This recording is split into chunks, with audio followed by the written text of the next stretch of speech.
किसको बोलता है फिर? पड़ोसी को, ताऊ को? चलो भाई बेल्ट मारेगा, जूते मारेगा, और वो भी गोबर में डाल के। चलो भाई, कहाँ से शुरू करना है हमें? Land utilisation.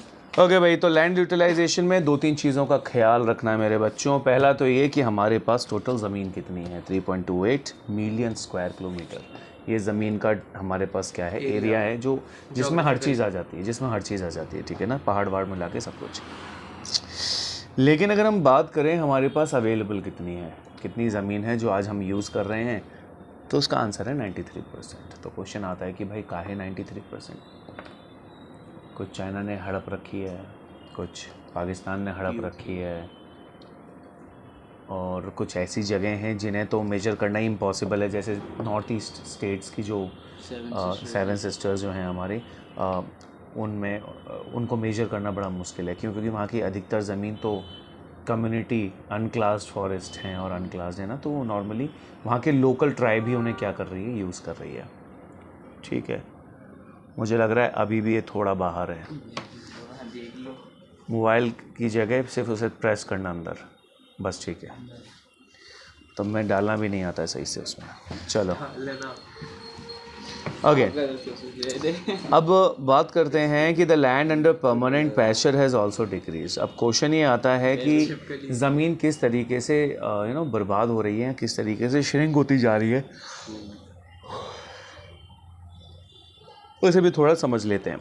तो लैंड जो हैं, जो परमानेंट पैस्चर्स हैं, जैसे एमपी में, गुजरात में, महाराष्ट्र में बहुत बड़ी ज़मीन है जो परमानेंट पैस्चर्स थे, जो गाय भैंस के लिए, चरवाहों के लिए ना एक स्वर्ग की तरह माने जाते थे।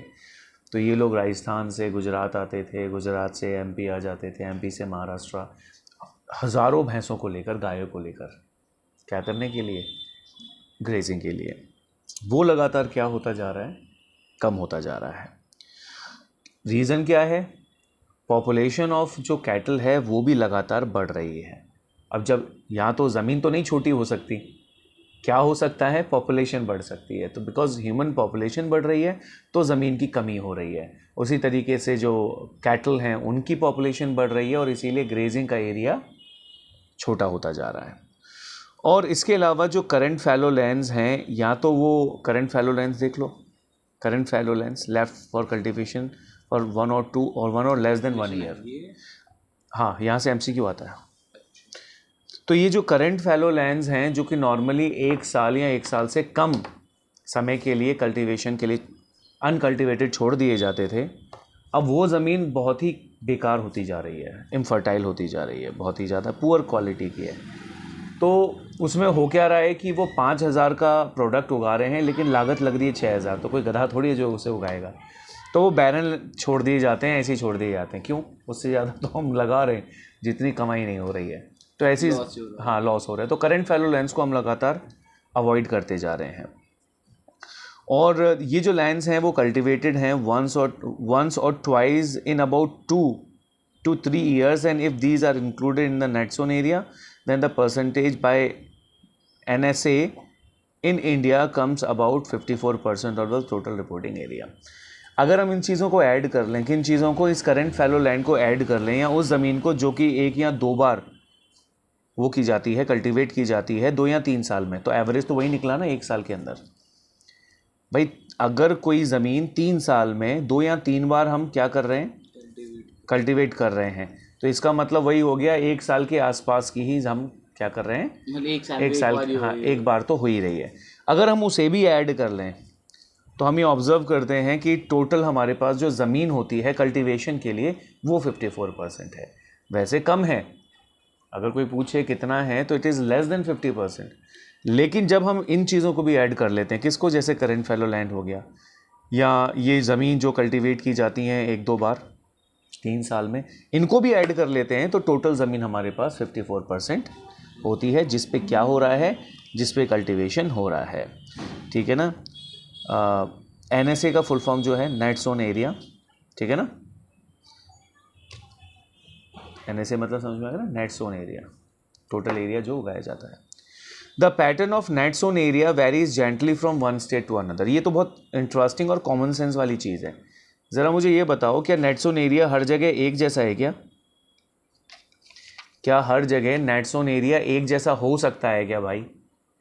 अब एग्जाम्पल लेते हैं, मान लीजिए 7 सिस्टर्स का। 7 सिस्टर्स में जब खेती होती है, क्या पूरे खेती हो सकती है वहाँ पर? अरे पहाड़ है भाई, एग्जैक्टली टेरेंस हैं, टेरेंस अलग अलग हैं, ऊपर उबड़ खाबड़ जगह है। और नॉर्थ में चले जाएं तो जैसे पंजाब और हरियाणा, भाई यहाँ 80% से ज़्यादा खेत पे क्या हो रही है, ज़मीन पे कल्टीवेशन हो रही है। वहाँ 80% के 20% पे हो रही है, और यहाँ 100% के 80% पे हो रही है। समझ में आया मैंने वहाँ क्या समझाया? टोटल 100% में से 20% में कल्टीवेशन हो रहा है नॉर्थ ईस्ट में, और उसका जस्ट अपोजिट कहाँ हो रहा है? पंजाब एंड हरियाणा में। यहाँ क्या हो रहा है? पूरी ज़मीन का 80% पे क्या कर रहे हैं लोग? खेती कर रहे हैं। तो इससे पता पड़ता है कि जो कल्टीवेशन प्रैक्टिस है ना, वो हर स्टेट में अलग अलग है। देखो यहाँ लिखा होगा एग्जाम्पल कहीं ना कहीं, ये लिखा हुआ है देखो, जो पैटर्न है नेट्स ऑन एरिया का वो वेरी करता है state to state. For example 80% जो है वो टोटल नेट्स ऑन एरिया है पंजाब और हरियाणा का, लो उससे भी कम है, 10% है। Can you imagine? पूरी ज़मीन के सिर्फ 10% पे ये लोग क्या कर रहे हैं? फार्मिंग कर रहे हैं। तो जैसे Manipur, Mizoram, Andaman Nicobar and all this. ठीक है ना। अब आते हैं फॉरेस्ट वाला, यहाँ से एमसीक्यू कभी कभार पूछ लेता है, जगह कितनी है वहाँ फार्मिंग होती हुई, लेकिन टोटल एरिया का वो बहुत बता रहा है 10% से कम। समझ रहे हो ना? अब ले लेते हैं फॉरेस्ट एरिया की तरफ। फॉरेस्ट एरियाज़ को अगर हम कंपेयर करें इंडिया में खासकर, तो टोटल इंडिया में एस्टीमेट, इंडियन फॉरेस्ट डिपार्टमेंट जो होता है ना, वो एस्टीमेट लगाता है कि भाई देश में कम से कम 33% क्या होने चाहिए? फॉरेस्ट होनी चाहिए। इसका मतलब हमारे पास जितनी भी ज़मीन है, उस ज़मीन के कम से कम 33% पे क्या होनी ज़रूरी है? फॉरेस्ट होना ज़रूरी है, इकोलॉजिकल बैलेंस को संभालने के लिए। और क्योंकि हमारे देश की बहुत बड़ी पॉपुलेशन आज भी फॉरेस्ट पे डिपेंड करती है। ठीक है ना। A part of the land in terms as waste land and land put to other non cultivated usage, waste land including rocky arid terrains, this and that, non agriculture include settlements, road, this and that. तो भाई ज़मीन जो है ना, हम consume भी तो कर रहे हैं, कहाँ कहाँ कर रहे हैं? तो उसका एक एग्जाम्पल दिया गया है। भाई रॉकी एरियाज़ हैं, उन्हें हम यूज़ नहीं कर सकते। एरिड लैंड्स हैं, डेजर्ट वाले इलाके, हम उन्हें यूज़ नहीं कर सकते हैं। नॉन एग्रीकल्चर यूज़ के लिए भी ज़मीन बर्बाद हो रही है। कैसे हो रही है? हम रोड्स बना रहे हैं, बिल्डिंग्स बना रहे हैं, डैम्स बना रहे हैं, रेलवे ट्रैक्स बिछ रहे हैं, इंडस्ट्रीज़, ठीक है ना, गड्ढे खोदे जा रहे हैं, फिर भरे जा रहे हैं, फिर पाइपलाइन लगा जा रही है, फिर गड्ढे खोदे जा रहे हैं, फिर नाला निकाला जा रहा है, फिर बंद किए जा रहे हैं, फिर गड्ढे खोदे जा रहे हैं। तो ज़मीन लगातार हम क्या कर रहे हैं? एक्सप्लॉइट कर रहे हैं, करे जा रहे हैं। इसका मतलब यही हो गया। सो इन शॉर्ट हम कह सकते हैं कि जहाँ जहाँ डेवलपमेंट हो रहा है, लैंड कंज्यूम हो रहा है, और हमने लगातार कंज्यूम किया है, लेकिन कोई कंजर्वेशन और मैनेज करने की कोई कोशिश नहीं की है। उसके रिज़ल्ट ये हो रहा है कि ज़मीन लगातार डिग्रेड हो रही है, और इसीलिए एक रिपरकर्शन हो रहा है सोसाइटी पे और एनवायरनमेंट पे, बहुत बड़ा असर पड़ रहा है। नेशनल फॉरेस्ट पॉलिसी 1952, ये बोर्ड में आ सकता है 1 मार्क क्वेश्चन में। ये जो नेशनल फॉरेस्ट पॉलिसी थी 1952 में, इसने ये डिज़ायर जताया, ये विश जो है उन्होंने रखी कि हमारी जितनी भी ज़मीन है, कितनी है? 3.28 मिलियन स्क्वायर किलोमीटर, उस पूरी ज़मीन पे कम से कम 33% पे क्या होना ज़रूरी है? फॉरेस्ट होने ज़रूरी है। क्या? फॉरेस्ट होने ज़रूरी है। फार्मिंग हमारी 54% होती है, जिसमें करंट फैलो लैंड्स और उनको भी ऐड किया जाता है, ठीक है ना, other than current fallow lands को। पूरे देश की बात हो रही है, यूपी का तेल लेने। चलो आगे चलते हैं। लैंड डिग्रेडेशन एंड कंजर्वेशन, ये एग्जाम में आया है, काफ़ी बार ये क्वेश्चन पूछा गया है कि what are the causes of land degradation and what steps can be taken for the conservation of land. ये क्वेश्चन बोर्ड में आया भाई, ठीक है ना। आंसर सुनो। बड़ी फिलोसफिकल लाइन से हम लोग शुरू कर रहे हैं, that we have shared our land with the past generation. हमारे दादा परदादा, उनके परदादा के दादा के परदादा, ये जनरेशन टू जनरेशन हमने ये ज़मीन एक दूसरे से शेयर करी है, राइट। पिछले वाली जनरेशन ने उससे आगे वाली को दिया, फिर उससे आगे वाली ने आगे वाली को, and will have to do so with the future generation too. और आने वाले भविष्य में भी हम क्या करेंगे? यही करेंगे। क्या करेंगे? हवन नहीं करेंगे, मतलब देंगे। हाँ, हम ज़मीन जो है वो ज़मीन बोलो, देंगे अपने आगे ज़मीन वाले बोलो, generation को। ज़मीन जो है हम क्या लैंड करेंगे, ही तो हो गई वो। ज़मीन बोलिए ना, हम ज़मीन जो बोली। हम आपको कुछ कह रहे हैं कहने के लिए, आप वो कहिए बस। तो जो ज़मीन है वो हम क्या करेंगे, अपनी एक जनरेशन से दूसरी जनरेशन पे ट्रांसफ़र करेंगे, देंगे नहीं, लेंगे नहीं, ट्रांसफ़र करेंगे। 95% ये समझिएगा बात को, 95% जो हमारी ज़रूरत है फूड की, शेल्टर की, क्लोथिंग की, ये सारी चीज़ें कहाँ से कंप्लीट होती हैं भाई? ज़मीन से कंप्लीट, ज़मीन से ही हम लेते हैं। ह्यूमन एक्टिविटीज़ जो हैं, हालांकि अगर हम देखें तो जब हमारी 95% ज़रूरतें ज़मीन से पूरी हो रही हैं, लेकिन फिर भी ह्यूमन एक्टिविटीज़ ने क्या किया है, ह्यूमन एक्टिविटीज़ ने इसको बुरी तरीके से डिसइंटीग्रेट या कहूँ डिग्रेड कर दिया है। किसको? इस ज़मीन को। और इसकी वजह से जो है नेचर जो है वो और भी ज़्यादा एग्रीवेट हो गया है, और भी ज़्यादा ख़तरनाक हो गया है, जिससे कॉज टू लैंड। जैसे फॉर एग्जांपल ज़्यादा पोल्यूशन कर दिया